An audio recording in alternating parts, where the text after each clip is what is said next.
And it's being able to recognize that you don't have to be in a survival mode constantly. You can be in a mode and shift that mindset and yourself to, I'm going to thrive. I'm going to Well, thrive. And where can I thrive? And what do I want to do? What am I passionate about? and what I think that I know that I've learned in the last several years, really not until I became an entrepreneur, is and done this work, is take all the lessons learned and let go of the baggage. Yeah. Hi, I'm Erin Marcus, former corporate executive turned entrepreneur and founder and CEO of Conquer Your Business.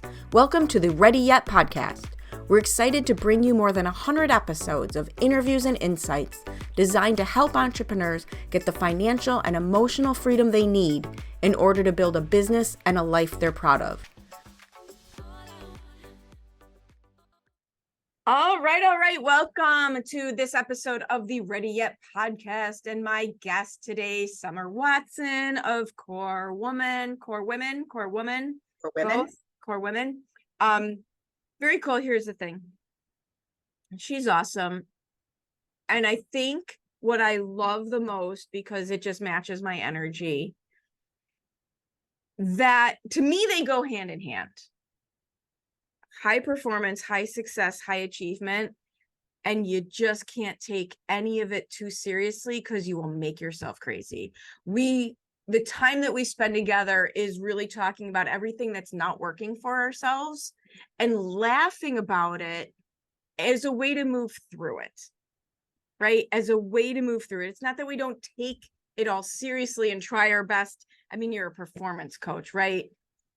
But if you take it all too seriously, that's, like, to me, one of the most sure ways to just drive yourself right into a hole. So before we get into your story, your expertise, all your brilliance, why don't you give people a little bit more formal introduction into what it is that you do? Well, thank you so much, Erin, for inviting me here today and spending this quality time with me. I really appreciate that. Absolutely. So I would say it's, our journeys are an evolution, right? How we evolve. And so you know a bit about my backstory, and I'm going to give you like a kind of a short version. So I was born. Origin story. We're starting at day one. Born. I was born. Let's start at the beginning. And so, early on, I encountered challenges. I had a spontaneous hole occur in my small intestine. And from that point on, I had surgery after surgery. And you know how this goes, Erin. Been there, done that. Yes, exactly. Surgery after surgery. As I grew, the adhesions grew, which meant those adhesions grew around organs and around, different things, and constricted the bowel. And so, which led me back to the hospital, and you never knew when it was going to happen. But here's the thing with that. It was part of the journey. And I never feared that, oh my gosh, this is going to happen. Oh my gosh, I'm not going to be alive. Oh my goodness. I didn't have that. I have the same thing, and I can't say nobody understands. People ask me all the time, like, doesn't that make you nervous? And to me, I feel like I'm the opposite of it, that going through all of that is what makes me not nervous. Right. Absolutely. And it also, it's like something maybe it's because it was second nature, right? As I grew up, that I didn't think about it. And when it happened, it was like, okay, it's happening again. Not that I like this at all, but we're going to move through it. And what's the best way to move through this? Is it to move through it with resistance, or is it to move through it with, okay, this is happening. So what do I do to strategize and get through it? And I think what happens when you live through, now there's a million different ways that could have gone. Yeah. You and I have that similar path where we moved through it and we became problem solvers. Yes. Right. Like, I don't panic until somebody with a lot more information than me tells me it's time to panic. Until then, we're just solving the next problem. Right. We move on and we try and like redirect, rebalance, and move forward. Right. Yes. And it doesn't mean that we ignore things. It means that we work on it and we move forward, but we don't get bogged down in it. Right.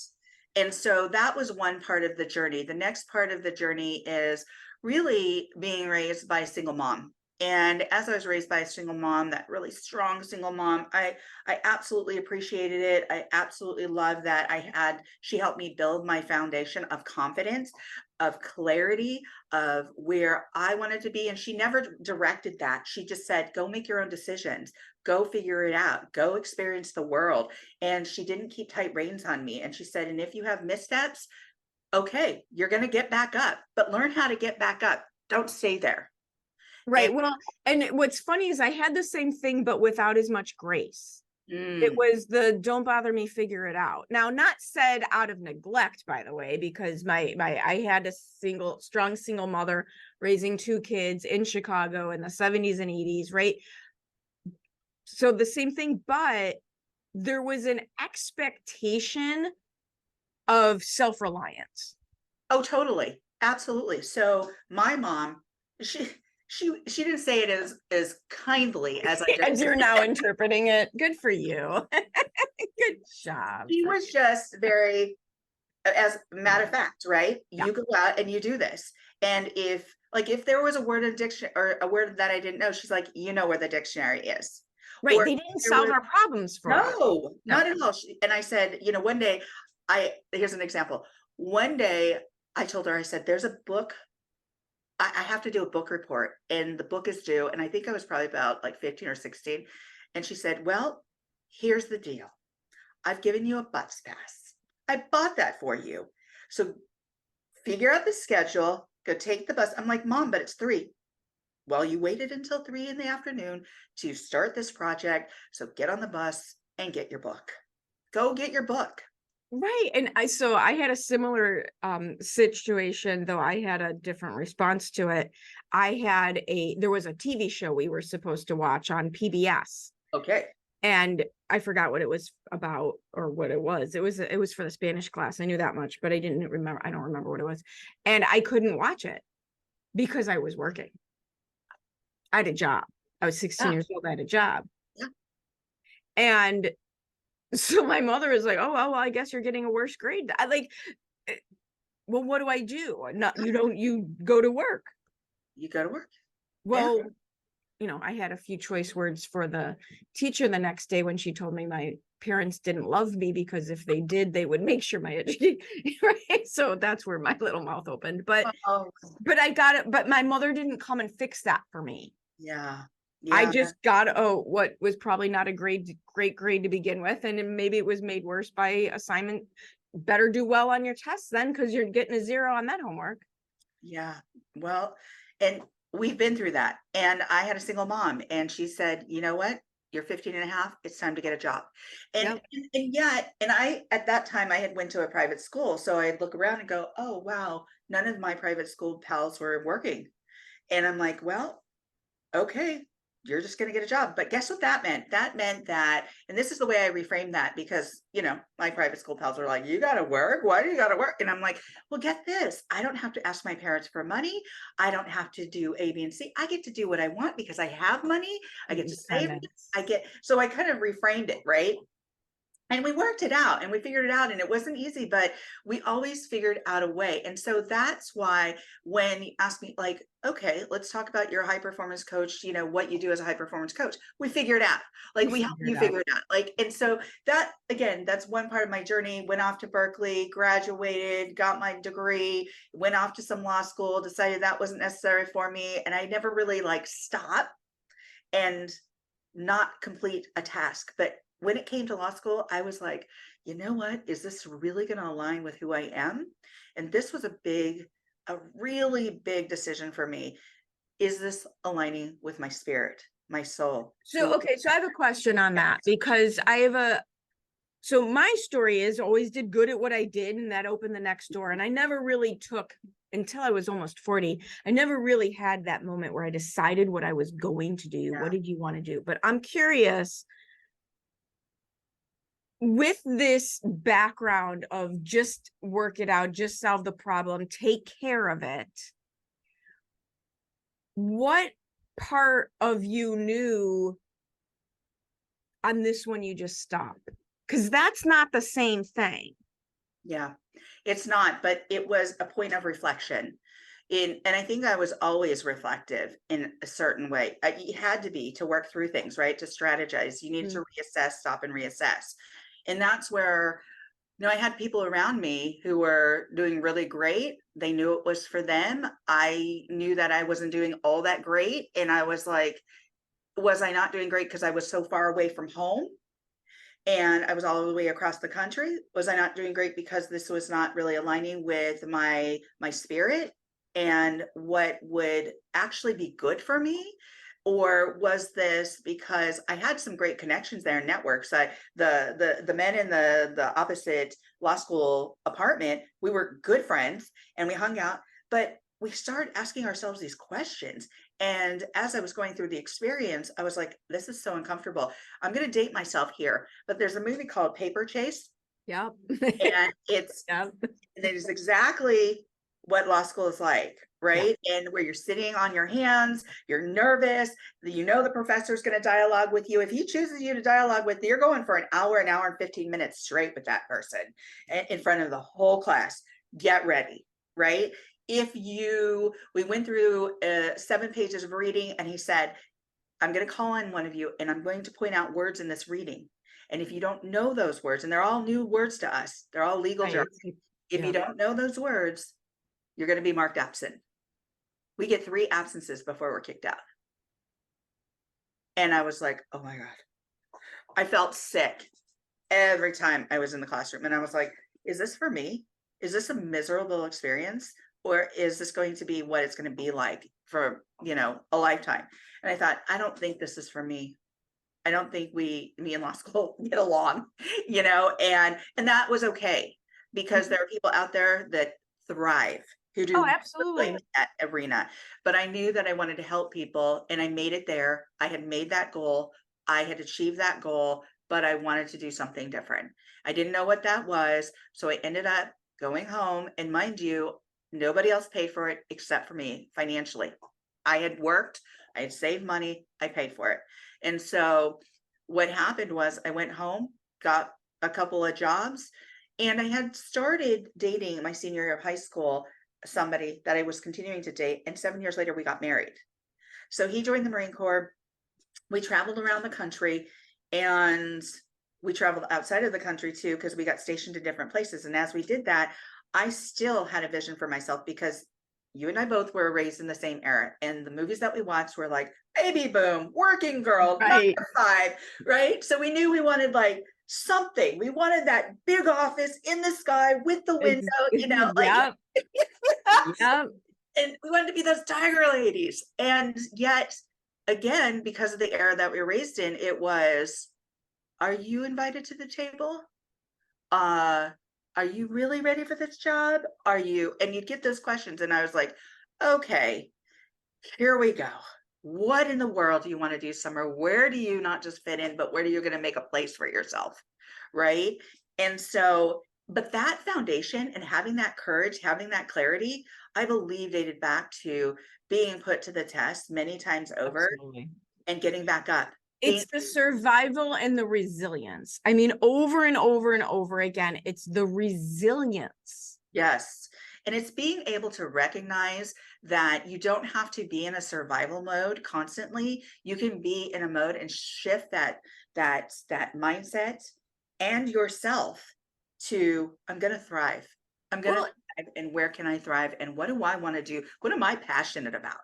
And what I think that I know that I've learned in the last several years, really not until I became an entrepreneur, is, and done this work, is take all the lessons learned and let go of the baggage.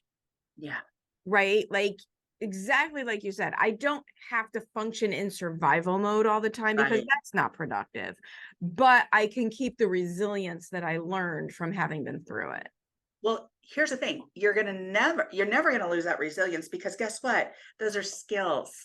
Those are skills that you can bring forward. Everything. And I think people forget this. We have transitional and transferable skills, right? Yes. So regardless of what you do, it's how you use them. And I say this because as I was getting my master's degree in human services with a specialty in counseling, I began to work with 2 women. two women who were mentoring me. One was working with me and mentoring me on the clinical aspects of counseling. The other one was working with me on the social services, program development, building large community collaborations, those kinds of things.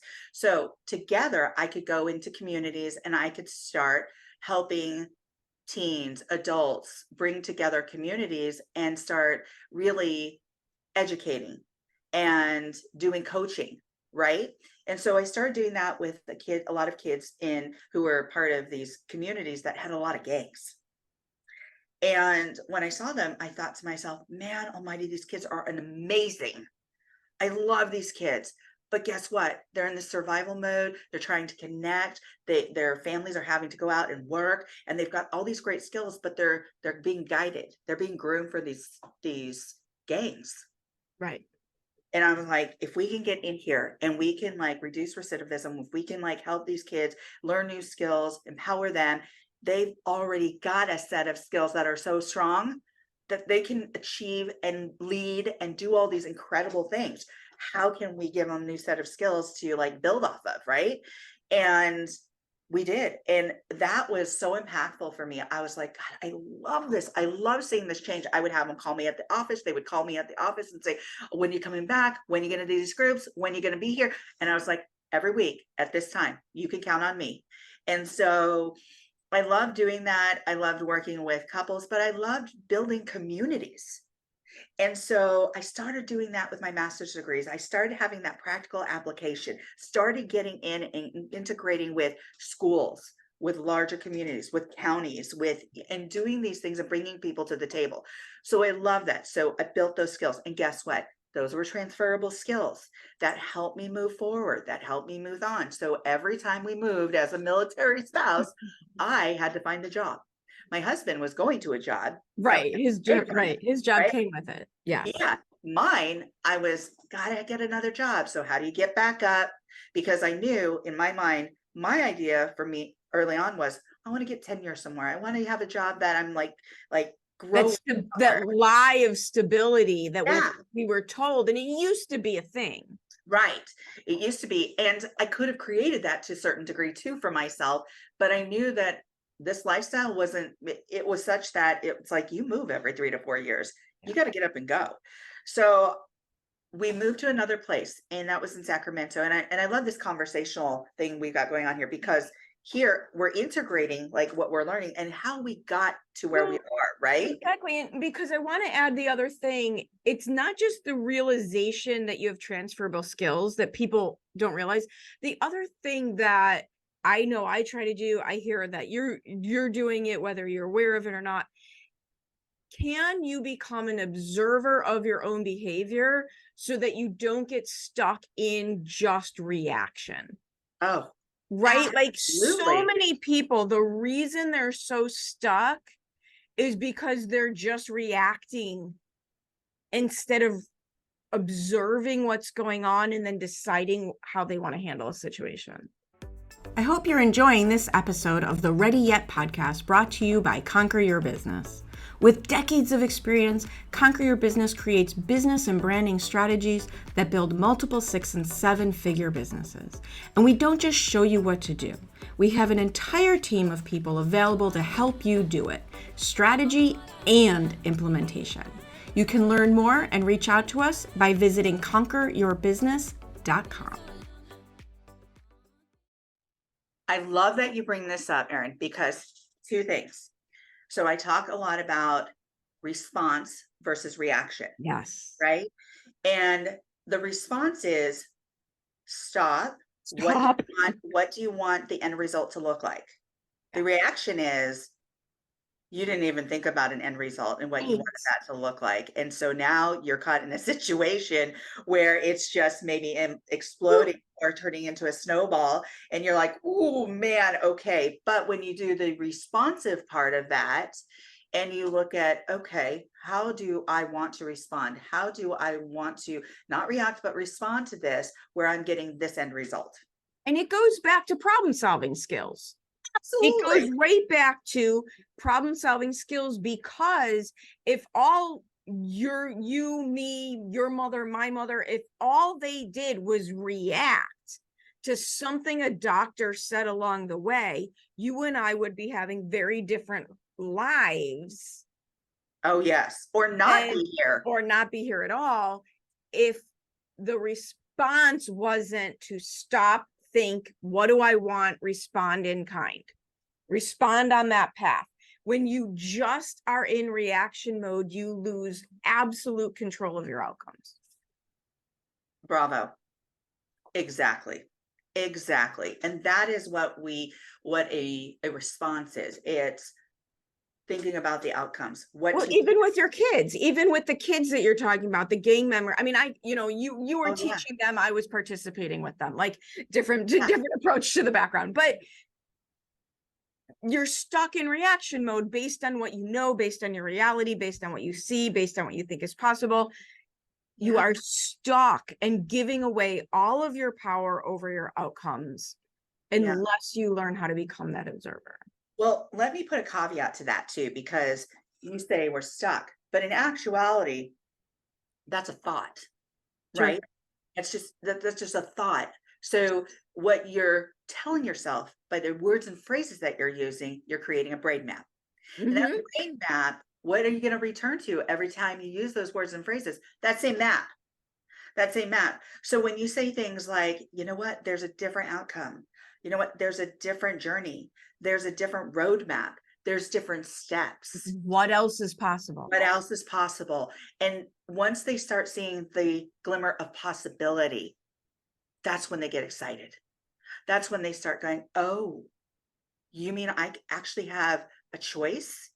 I actually have control over how I want to curate this path, this journey. And here's the thing, like, and I'm a big, all the empathy in the world, because it's hard to break through neuroscience. It's hard to break through neuroscience. I see this same pattern and challenge with highly successful C-suite clients who end up losing their job. Oh yeah. Oh yeah. I've seen that. It's the same pattern of reaction mode, right? Because you feel trapped. Your brain said, this is what we're doing. And now that's not there anymore. What do? We freak out. And again, it's the self-limiting beliefs. It's the words and phrases. There's here's the thing, coming from, and you know this, working with people, we both work with people from different perspectives, both coaching, but then I've worked with people from a clinical perspective. And I've always seen from a clinical perspective, working in hospitals, people in reaction mode. They don't go to hospitals unless they're in crisis. Right. Let's face we don't, nobody in crisis. It's not the first step in the journey. And so when I see people, it's like they're in high crisis at this time. And my brain is, bring it down. This is how I deal, because they're not gonna, we need to be calm. We used to have for a while you'll love this, for a while I had a business working with families with aging parents. And our motto, which, let's face it, trauma. Like if you're downsizing after 50 years and your health problem is trauma, it's very hard. It's a logistical nightmare. And our company internally, our motto was, don't add to the drama. Yeah, don't. And it's like, and as clinicians, that is not our job to add to the drama. They don't want to hear about our problems. So the focus is bringing it down to a manageable level where they can actually hear you, really talking to them where you meet the client, where they are, right? And you're trying to figure out approaches, and you do it from a holistic perspective. There's social issues, there's modeling issues, there's health issues, there's resource issues. There's a lot of different things that we need to pay attention to when we're evaluating and assessing to see what the right path is for this person to help support them. And so I was able then to get that master's, work in the field. Then we moved again, and I worked in crisis medicine, in mental health, a mental health facility, which is the largest mental health facility in the state of California. And I assess people day in and day out who are homicidal, suicidal, and greatly disabled. And talk about assessment skills, talk about being quick to assess, because you're dealing with crisis constantly. Patience, in and out, in and out, in and out. And what are you going to do with them? So what are you going to establish for them really quickly, where they're going to get the help they need to guide them in the right direction, whether that be inpatient care or outpatient with resources. And so, and yet in many cases, there weren't enough resources, but you'd have to figure it out to be able to help support them enough to link them to what could potentially help them. Right. Quick response, problem solving skills. Absolutely. Again, to help them gain a bit more clarity and a bit more confidence to go out and function, where they needed to be, to a place where they could get connection, they could get the treatment they needed. So that was for 3 years and I loved it. I loved the fast pace. I loved the formula. But every person, although there was a formula to assessing, every person's different. And that's what made the job so wonderful, because I also come from a background of phenomenology as a researcher in phenomenology, which means lived experience. How are we objectively looking at somebody's subjective lived experience through their eyes? How are we taking that, not getting offended, and just taking that down so we could do the best we can for them, right? And so, and also allowing them to tell their story, because they've got it through a certain lens. They experience the world through their experiences. And so, this sounds again clinical, maybe a little clinical, but it's like, here's the thing. We all do it. We all do it. And whenever somebody would say, oh, I don't need, and I even went to school with people who would like, I don't need counseling. I'm like, we all need some help. We all need We all need a little help. So I just laugh at that going, yeah, okay. You believe what you want to believe. But honestly, we all need the support, right? And we all need to also know how to ask for it. And ask the direct questions. If you find that somebody else needs it, be able to ask those direct questions without feeling uncomfortable about asking very poignant questions too. So how do you get from all of that to core women? So get this. So that, I believe, throughout that journey, I had a mom who helped set that foundation. I had 2 female mentors when I was getting my master's program. I had sorority sisters where we helped each other and supported each other in undergrad. So when my husband retired, I looked at my life and I thought, okay, I love some of the things I've done, but what am I passionate about? What do I really want to do? This is my time. I've been traveling around the country. I lived in Japan for 3 years. I've been doing a lot to support his career. And I lost some momentum on my own every time we moved. And I loved every single step of our journey, but I also knew that here's my vision for myself. What do I want now? What is my new vision for myself with all these skills, all these traits, all these things that I can bring forward and strengths? How can I put that together and package that in something I love? And so that's when I created Core Women. And it was an aha moment. It was somewhat of an aha moment. And it was an evolution, but an aha moment. I decided when we settled here outside of DC in Northern Virginia, I wanted to go on vacation with my girlfriends, with close friends. And when I did that, I was watching them talk. It wasn't the fancy dinners. It wasn't going out. It was in the living room. And I was watching them talk. And I thought, does every woman have this? Does every woman have the opportunity to be authentic, to align with their sisters, to really cultivate those relationships, to laugh, to cry, to just share? And I did a survey, and the numbers on that survey, when I surveyed women about their needs and about connecting with other women, I was like, oh my gosh, we can do better than this, better than what was coming, what was, the outcome of that survey. And I asked them questions like, do you feel like you're connected socially with other women? And maybe 40% was saying no. And have you ever had a female mentor at your job at work? And like 37 to 39% said no. And I was like, oh man, we can do better than this as women. And so that's when the idea for Core Women came about. And it really is a coaching and production company. So I do high performance coaching with women, with groups of women. I do seminars, conferences, and I do a podcast. So Very cool. thank you. Very cool. Let's do a couple little questions here as we wrap this up. Sounds good. Where does somebody start? Like, I think you and I, and it's odd to say it this way, we were given a gift. we were given the gift of resilience from a young age. We were given, the challenges that we went through came with this gift. But the thing that I watch that breaks my heart and also confuses me because it's such the opposite to my natural way of being, is the fear. Yeah. Is abject fear to make a mistake, to do something wrong, to be a little bit more visible. Just absolute, like I am watching brilliant people not achieve. And it's truthfully, it's the subconscious programming. It's your brain trying to save your life by making sure you don't take a risk. Where does somebody start if this is not their natural story? I think that's a really good question. And I think it's three things. So I talk about something called PPI. And PPI stands for your passion, your purpose, and your impact. And I think there is conditioning that we've all grown up with. And so, how do we break down that conditioning to be able to really think about our own passions, our own why, which is our purpose, and the impact we want to have in the world, and the impact you want to give to others, right? And so, how do you break down that conditioning? How do you separate from that? And again, it starts with simply the first step is, what are you telling yourself? Yeah. What is here?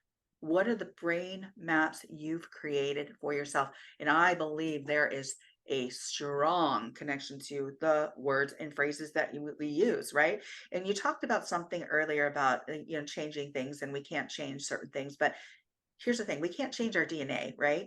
But we can change how our DNA expresses. Absolutely. And what we put in our body, what we think about, how we exercise will change how that DNA expresses itself.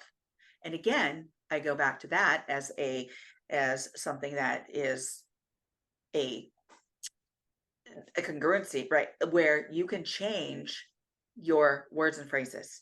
And when you change those words and phrases, that's the first step.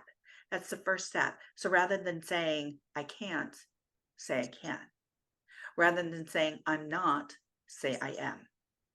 So that might sound small, but that is small. But it's huge. And the thing that I love about the fact that you're saying this is, for entrepreneurs in particular, we seem to be, and I'll go a little bit further, for women also, we are inundated with woo-woo life coaching concepts.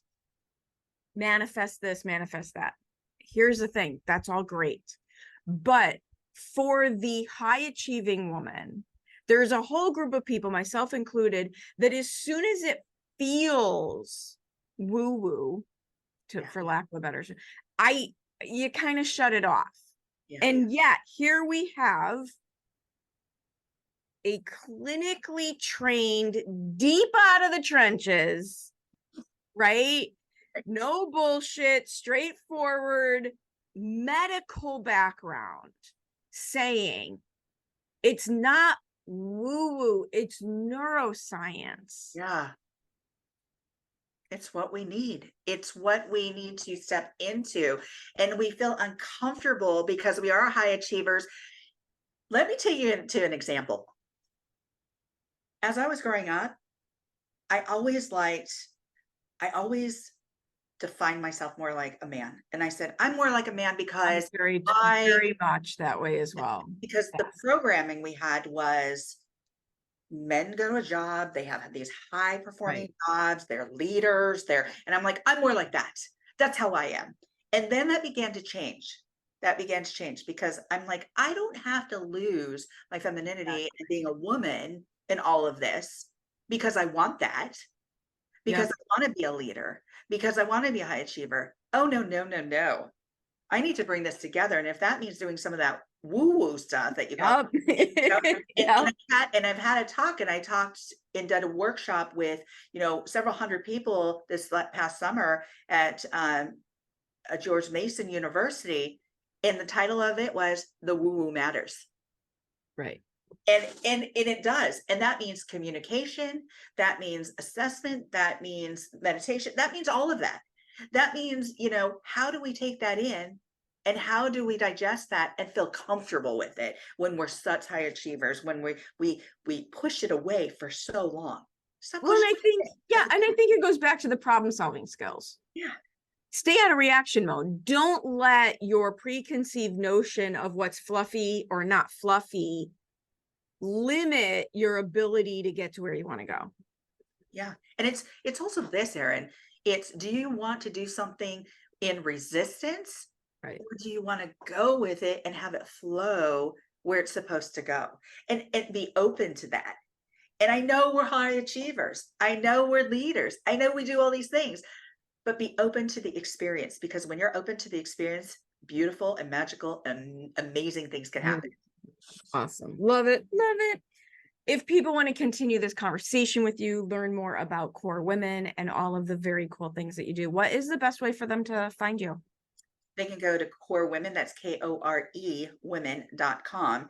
And they can also go to Instagram, which is Core Women, or they can connect with me on LinkedIn at Summer Watson, MHS PhD. Love it.